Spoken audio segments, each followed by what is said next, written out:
for me? No. Hi, my name's Ken Page.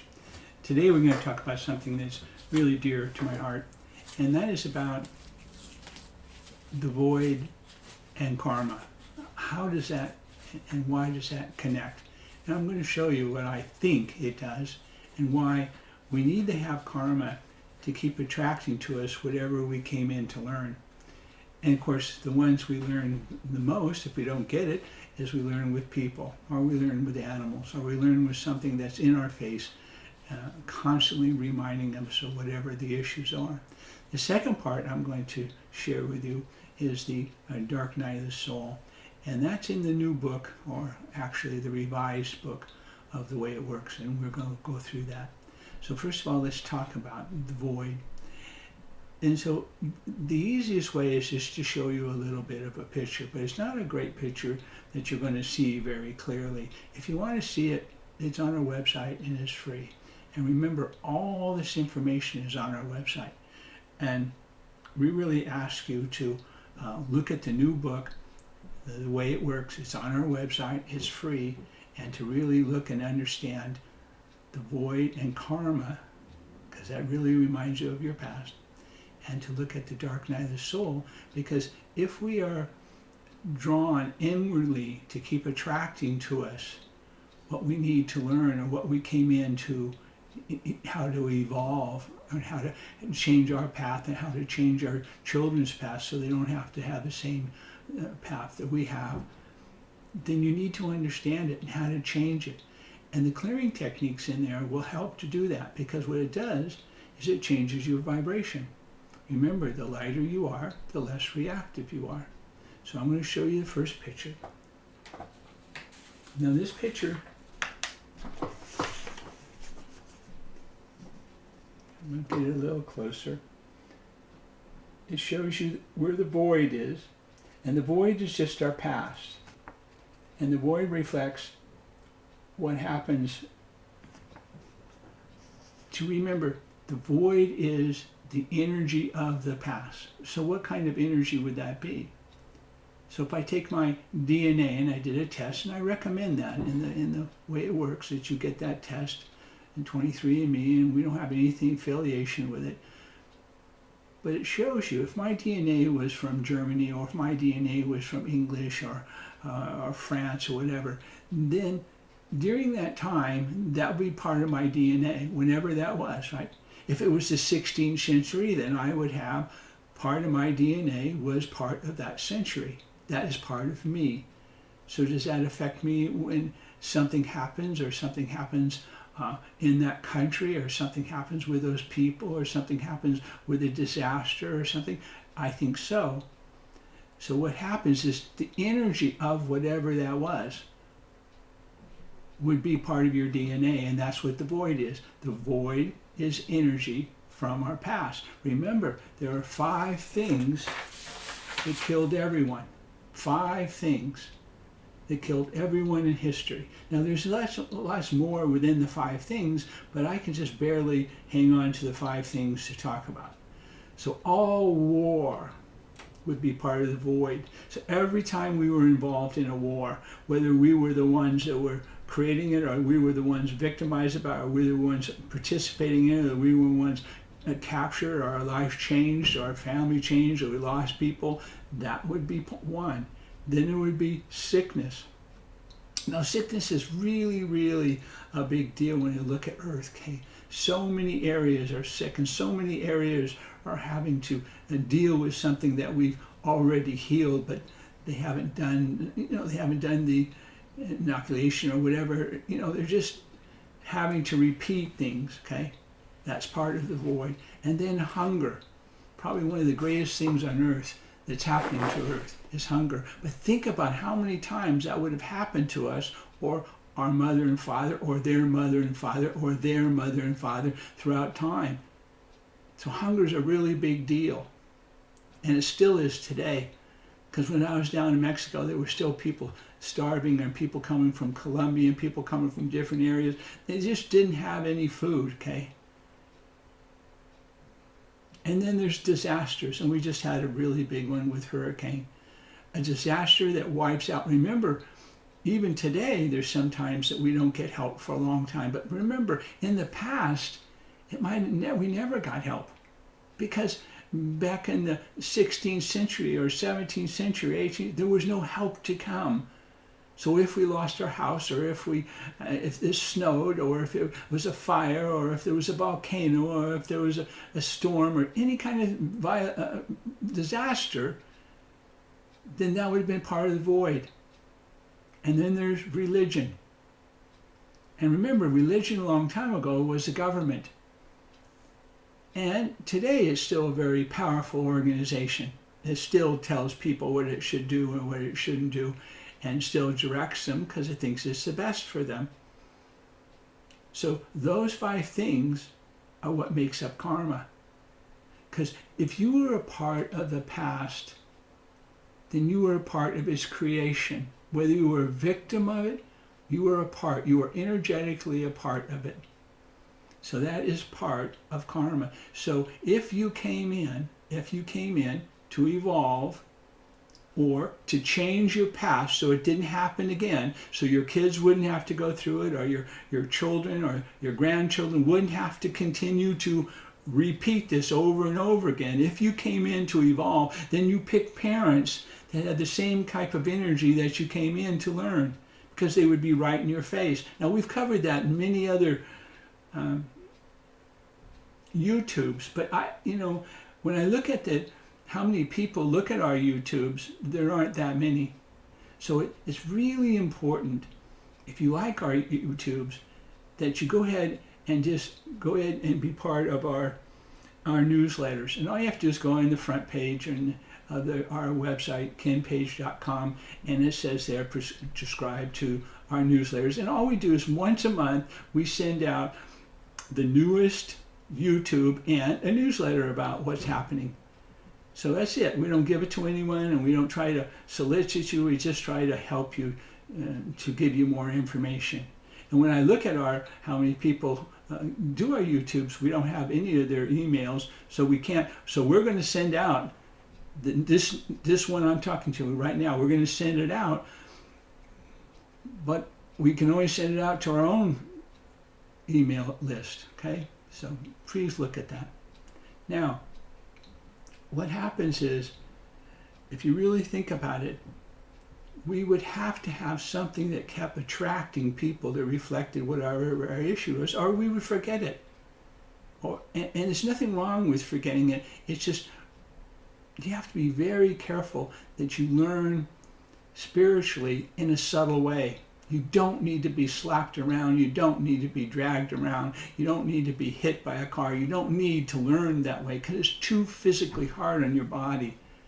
And most of us don't learn that until we get older, until we know we can't do it any longer, and then we stop. We start looking, oh my God, that's my issue. That's my issue of power and control, or my issue of whatever it is, okay? And there's somebody in my face. And instead of giving it direct energy, I just say, I know what this is, and I don't need to give it energy. I don't need to test myself any longer on this, and it goes away.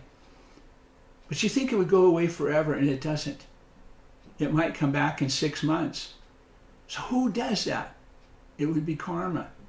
It would be that energy that we had created in the past that we could heal. Now, how do you heal your past? And we've talked about this many times. We heal our past by letting go of it. So the more and more things happen to us, the more and more we let go of it, because we've had the experience of it. We've had the pain of it. We've had the drama of it. We've had the loss of it. And we don't need to do that any longer. We recognize what has happened to us. We recognize what it has done to us, and we don't have to do it any longer. That way, it can be easier. So karma is a really, really important thing. And there's never been anything written about karma. And it's here free, right here, free.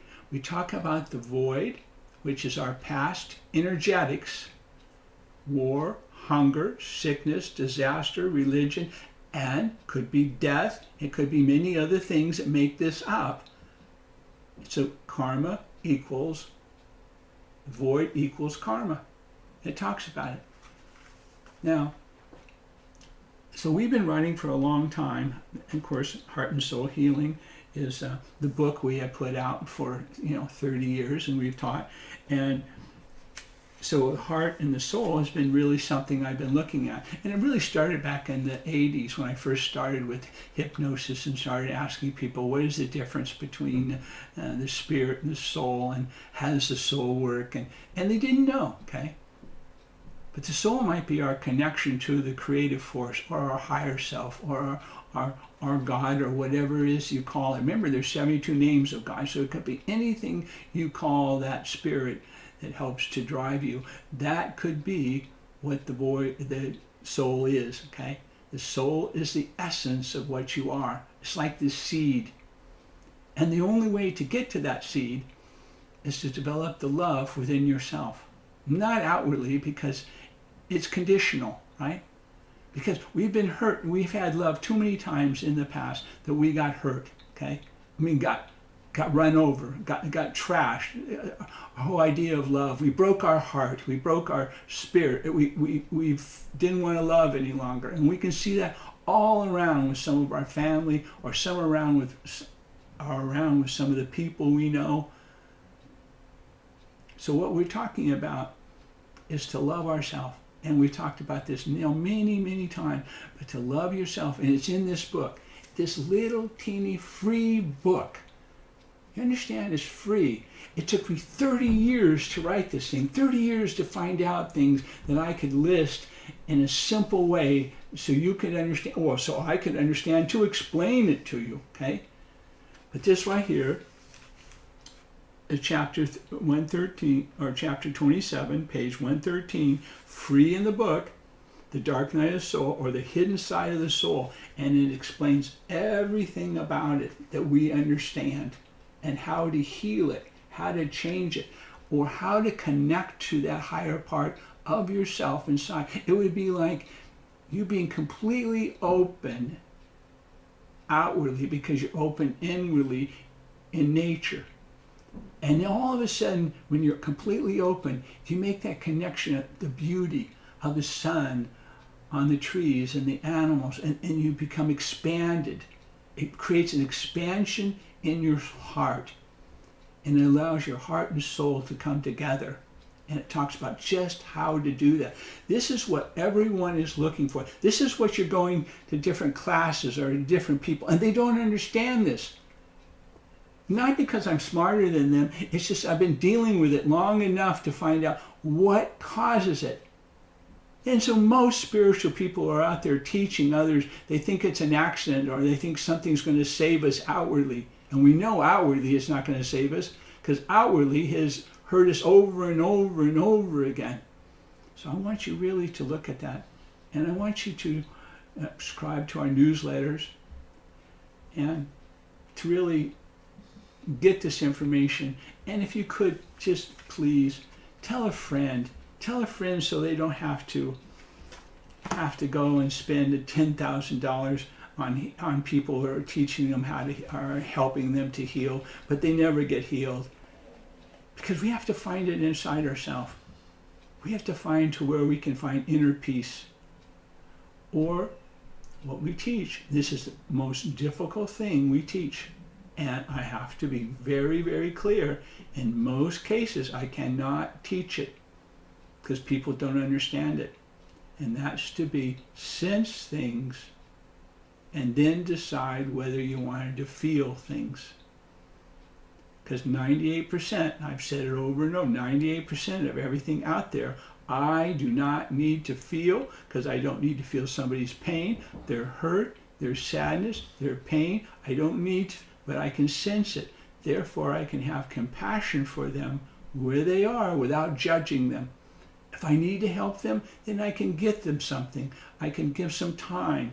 I can give some of my energy. I can do whatever I want to help them physically. But we don't need to send them anything, because you're not a better creator than them. They're creating something to where they can learn, to where they can evolve, to where they don't have to do it over again. And the last thing I want you to do is to share your experience. If you've had experiences with me or Heart and Soul Healing or the website and they've been positive, then go on our website and do a review. It's just on the homepage, and just write about what your experience has been. And we would appreciate it, because we're very, very, very close to getting the numbers we need. And every year we get enough to where it helps us. We don't get money for it, and we don't get very many donations from it. We're not doing it to try to get money. We're just doing it because it feels good to see all these people, and you can read about it. And sometimes we read it. Nancy and I were just reading about it, and we were reading the 22 or 23 different people's experiences, and they were wonderful. Kind of shows, remember, I am talking to a camera. I don't know who's on the other side of that camera. But when we get these, we can see, oh my gosh, look at this, look how we helped this person, helped this. Remember, all over the world. But the big challenge all over the world, what is there, like 7,400 different languages, and we only speak English? That makes me very sad. And so you can share and you can talk to other people that you can speak other languages, and tell them what to do and tell them how and what you've learned. So I want to really thank you for this, because this to me is what I really came to Earth to learn. Now, what it means to me is I do not know what's next. I can only see this far because I've had 30 years of looking, trying to get this far. But now what comes to me, now with the knowledge I have, or the knowing I have, or the way to handle it, what does Spirit have for me next? And I have been going through this for the last 2 years, what Spirit has for me that's past this part. And it's something that I can no longer share, and I can no longer teach, because unless you experienced it, you wouldn't have any idea of what I'm talking about. That's why it's so important to do the 4 clearing techniques, because these 4 clearing techniques can help you to connect to your own soul. It can help you to change karma to where it's more positive, and not keep attracting the same things that hurt you over and over and over in relationships or your family, or things that just, they bog your mind, right? So we really want you to know what we have learned, so you can learn more than we've learned. It's so important that you learn as much as we know, because that gives us a space to learn more. And that's really what it's all about, is the knowledge and the knowing, or the spiritual awareness of something a little bit more. Something that might be slightly invisible to most people that are caught into those energies that are very heavy, and all they can see is attract those kind of heavy people or heavy dynamics. And it might not be their fault. It might be where they're living. Look at the world and the different situations that some people are stuck in. They can't get out of it. They're stuck. They're frozen in that dynamic. But we can help them. And maybe help them, not telling them what's right or wrong, but help them to give them a choice differently than how they're stuck. So please, please share this information, because I don't have any other way. Nancy and I don't have enough money to do all the different things that we probably should do to get more people. But I trust that by speaking the truth, that you can feel it or see it, and you can share it. So thank you very much. We really love and cherish you guys. Thank you.